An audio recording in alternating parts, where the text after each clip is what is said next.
amigos, tudo bem com vocês? Espero que sim. Hoje a gente vai estar conversando um pouquinho sobre o capítulo 10, Bem-aventurados misericordiosos, o item 9, o argueiro e a trave no olho. Por que vês um argueiro no olho do teu irmão e não vê a traves no teu? Como diz ao teu irmão, deixa-me tirar um argueiro do teu olho, se tens uma trave no teu.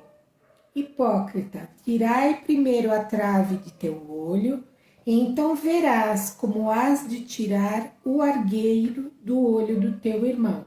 Mateus capítulo 7, versículo 3 e 5. Um dos caprichos da humanidade é ver o mal alheio antes de ver aquele que está em nós. Então, esse item do Evangelho, né, essa passagem, vem salientar a importância de nós olharmos para dentro e perceber tudo que está em processo de transformação, tudo aquilo que a gente precisa rever, ressignificar, modificar, né, para evoluir as virtudes e transformar tudo aquilo que a gente traz de negativo em positivo. Então é mais importante que a gente cuide da nossa trave do que nós ficarmos olhando para o erro do irmão, criticando, menosprezando, né?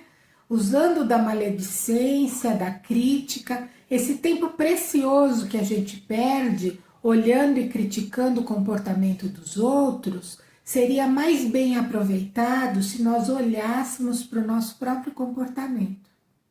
Uma vez que a gente começa a corrigir as nossas más tendências, os nossos comportamentos equivocados, nós poderemos caminhar pela vida sendo exemplo para que outros, olhando o nosso comportamento, corrijam os seus também. Então, é essa mudança que necessita que a gente, que precisa ser feita na nossa vida, né? Ao invés de a gente se importar com o erro alheio, vamos voltar a atenção para o nosso problema, para o nosso comportamento, para aquilo que tem que ser transformado, modificado em nós. Mas o que impede que a gente faça isso? Por que a gente perde tanto tempo olhando pelo externo e criticando a conduta das outras pessoas? O Evangelho vem nos salientar que é um orgulho. O orgulho é que nos impede o crescimento. É o orgulho, está escrito aqui, quer ver? Ó?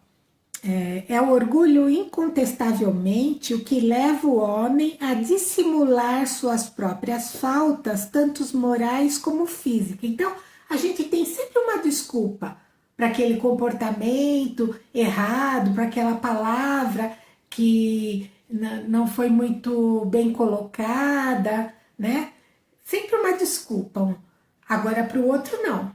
O outro a gente já pune com rigor. Por que essa mudança? Por que essa diferença? Será que o dia que nós desencarnarmos, aquela mesma falta que o outro cometeu e que nós cometemos vai ser avaliada de forma diferente? Ou será que a nossa consciência vai nos cobrar e dizer, olha, o tempo que você perdeu criticando o outro, você tinha para trabalhar em você, para fazer a sua mudança, porque nós só somos responsáveis pela nossa mudança. É isso que a gente veio fazer aqui. Muitas vezes a gente se pega no andar da vida se perguntando qual a minha missão, o que eu vim fazer aqui, né? Por que eu estou encarnada nesse momento? A gente veio para evoluir. E que forma a gente tem para evoluir? Como a gente pode evoluir? Aprendendo a disciplinar pensamento, sentimento, atitude, palavra, comportamento, aprendendo, olhando para o externo em comportamentos corretos, bons, e aplicando aquilo na nossa vida, estudando, através do conhecimento, a gente aprende muita coisa. Então, nós somos responsáveis apenas pela nossa mudança. Só que a partir do momento que nós mudamos uma tendência equivocada e transformamos ela em luz com um comportamento, um pensamento, um sentimento positivo, a gente passa a ser exemplo para aqueles que ainda não fizeram esse processo. Aí mais para diante, nesse mesmo item, é colocado o seguinte: se o orgulho é a fonte de muitos vícios, é também a negação de muitas virtudes. É lógico, se eu nego que eu sou orgulhosa, né, e tudo que eu faço de errado eu dou uma desculpa, um sorrisinho, não foi bem isso que eu quis dizer e tal, tapa o sol com a peneira, como dizem, né? Eu tô deixando de evoluir em outro aspecto, eu tô deixando de evoluir as minhas virtudes, de me corrigir, de burilar os comportamentos, porque eu tô usando uma desculpa para aquele comportamento. Porque meu orgulho não me permite dizer, puxa, é verdade, não foi legal, me desculpe. Percebe como o orgulho atrapalha? Nós o encontramos, o orgulho, né, no fundo e como móvel de quase todas as ações. Foi por isso que Jesus se empenhou em combatê-lo como principal obstáculo ao progresso. Então é importante que a gente esteja desperto para isso. Perceba o que a gente faz, né? E antes de censurar alguém ou alguma situação, se coloque no lugar da pessoa. O que você faria naquela situação? A seguir tem um outro item que é: não julgueis para não ser julgados. Não julgueis para não ser julgados, pois sereis julgados da mesma maneira como julgardes os outros. E se usará para convosco da mesma medida com que medirdes a eles. Percebe? O mesmo critério que a gente usar para censurar, para medir, para criticar o outro, a nossa própria consciência vai usar conosco. A seguir tem aquela passagem da mulher adúltera. Não sei se vocês lembram, né? Dos escribas e fariseus que pegam uma mulher que havia sido apanhada em adultério, levam ela até o meio do povo, né? E dizem para Jesus que, segundo a lei de Moisés, tinha que se apedrejar a mulher. E perguntam para ele o que ele acha que deve ser feito. Quer dizer, já colocam Jesus numa saia justa ali, porque ele não poderia ir contra a lei de Moisés, né? Mas ele também não concordava com aquele comportamento. Então, o que Jesus diz?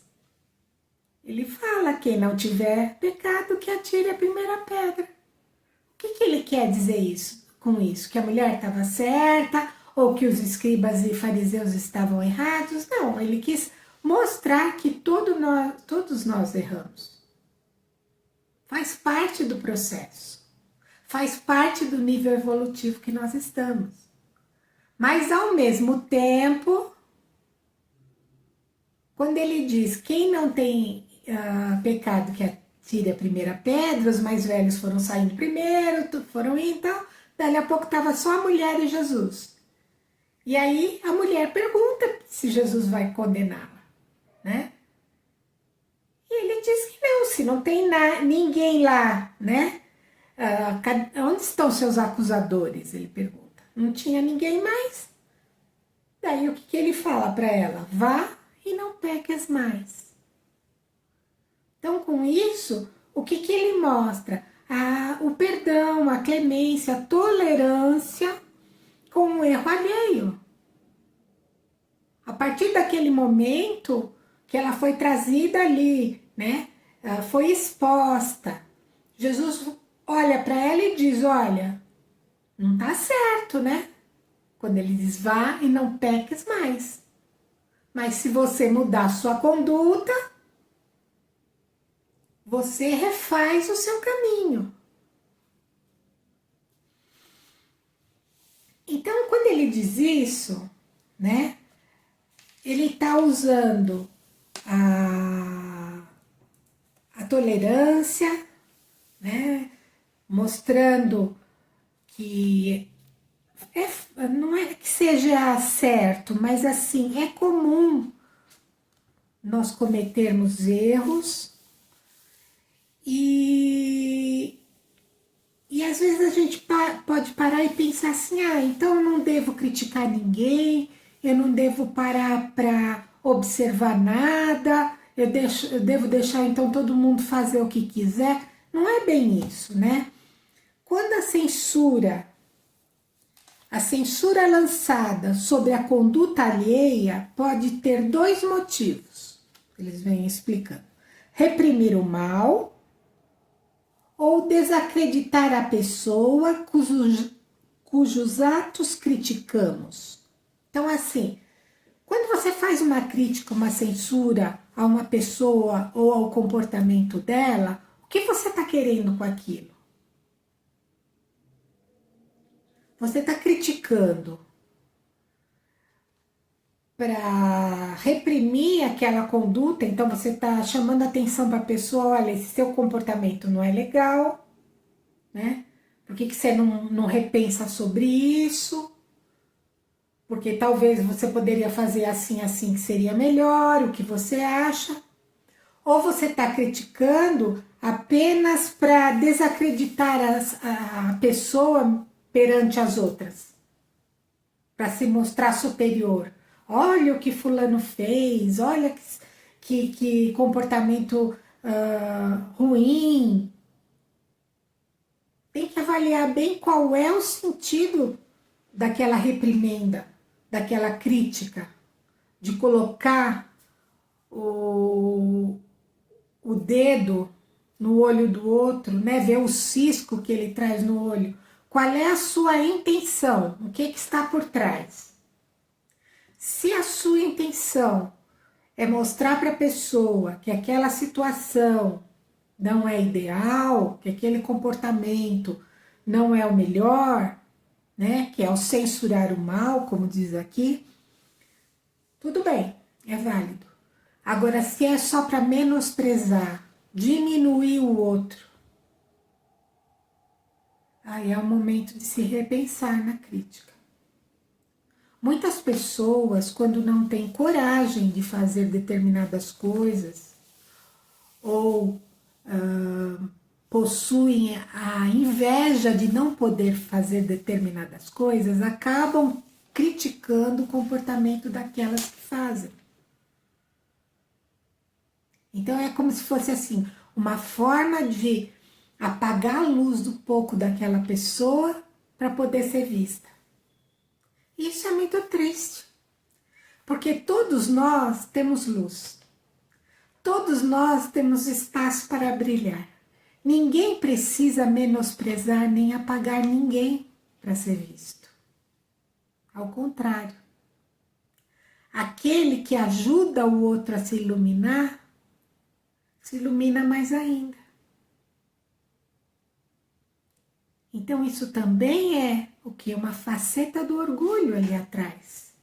Por que ele consegue e eu não? Por que todo mundo elogia ele e a mim não? Percebe que é orgulho, a inveja. A inveja é uma faceta do orgulho. A vaidade é uma faceta do orgulho. Então a gente precisa, chegou um momento, né, que seria importante nós pararmos e analisarmos qual a causa de alguns comportamentos nossos, o que está por trás.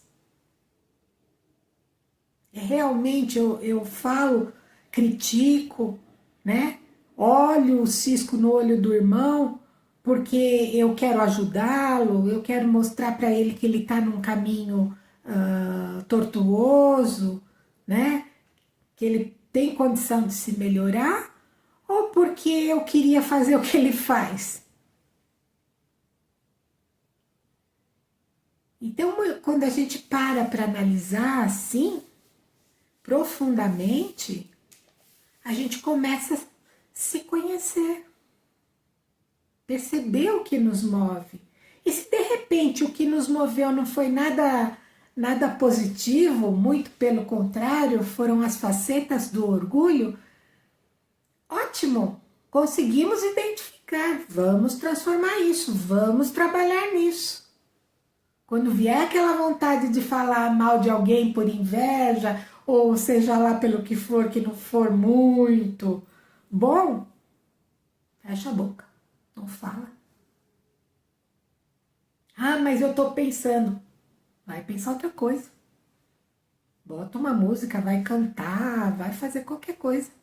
Desvia, muda o comportamento. É assim que a gente começa o nosso processo de transformação. É identificando o que não vale mais a pena que a gente perca tempo da nossa vida repetindo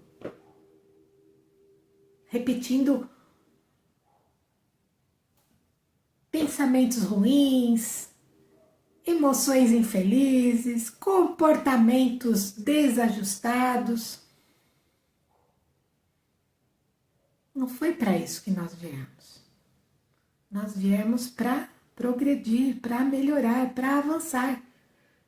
E só o fato da gente estar aqui agora pensando sobre isso já mostra que nós estamos dispostos nessa mudança, nessa melhoria.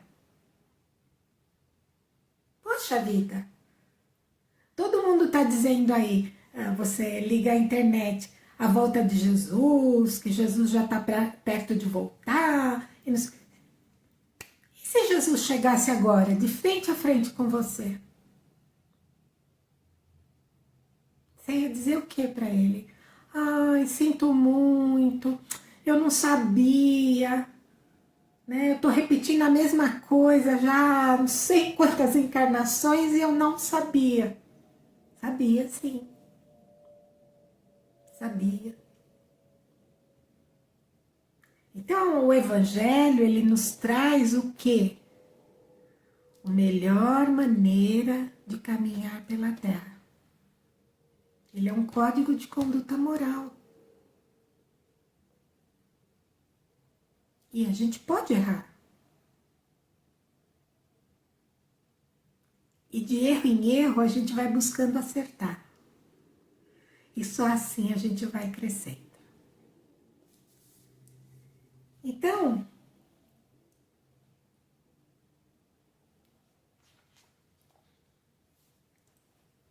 aqui ó, vamos encerrar com esse pedacinho. Jesus não podia proibir a censura do mal, já que ele mesmo nos deu exemplo disso, e o fez em termos enérgicos. Mas quis dizer que a autoridade da censura está na razão da autoridade moral daquele que a pronuncia. Mesmo que eu queira reprimir o mal, que eu sei que aquela conduta que aquele irmão está fazendo é errada, né? E que eu tenho, né, esse respaldo de poder reprimir o mal, eu preciso ter autoridade sobre isso. E o que quer dizer isso? Eu não posso cometer aquilo. Então, todo o mal que eu vou repreender, dentro de mim, ele já não faz mais morada. Porque enquanto ele fizer morada, eu não tenho o direito de repreender no outro.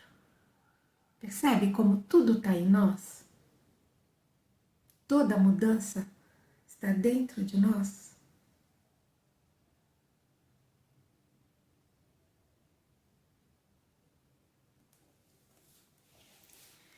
E devagarzinho,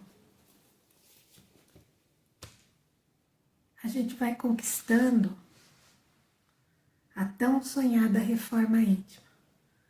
O importante é nós não desistirmos, é nós estarmos sempre vigilantes, sempre prestando atenção. Prestando atenção fora e prestando atenção dentro. Então era isso que eu queria conversar com vocês hoje. Quem quiser me acompanhar numa vibração,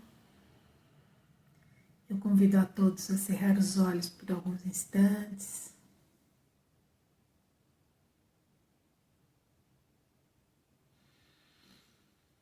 Vamos visualizar a figura de Jesus.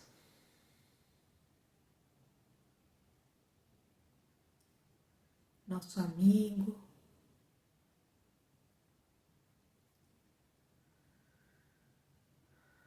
Nosso mestre.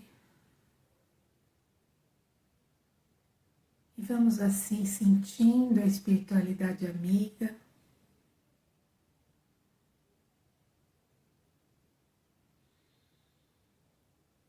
E vamos unindo os nossos corações e envolvendo todo o planeta Terra numa vibração de paz e de amor. Vamos mentalizando agora o nosso país, o nosso Brasil.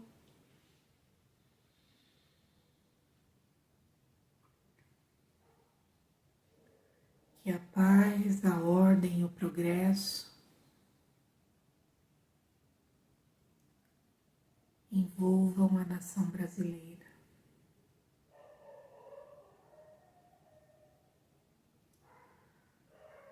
Vamos pedindo à espiritualidade amiga que intuam os nossos governantes para que o melhor seja feito em nossa nação.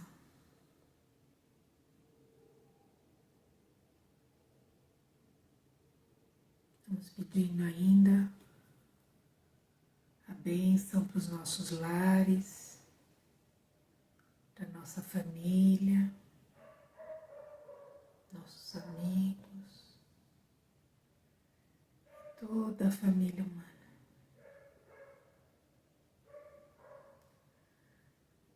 Vamos agradecendo a Deus, a Jesus, aos nossos mentores, anjos guardiães, espíritos amigos, por esse momento de reflexão, que assim seja, graças a Deus. Fiquem bem, fiquem em paz, um beijo no coração de todos.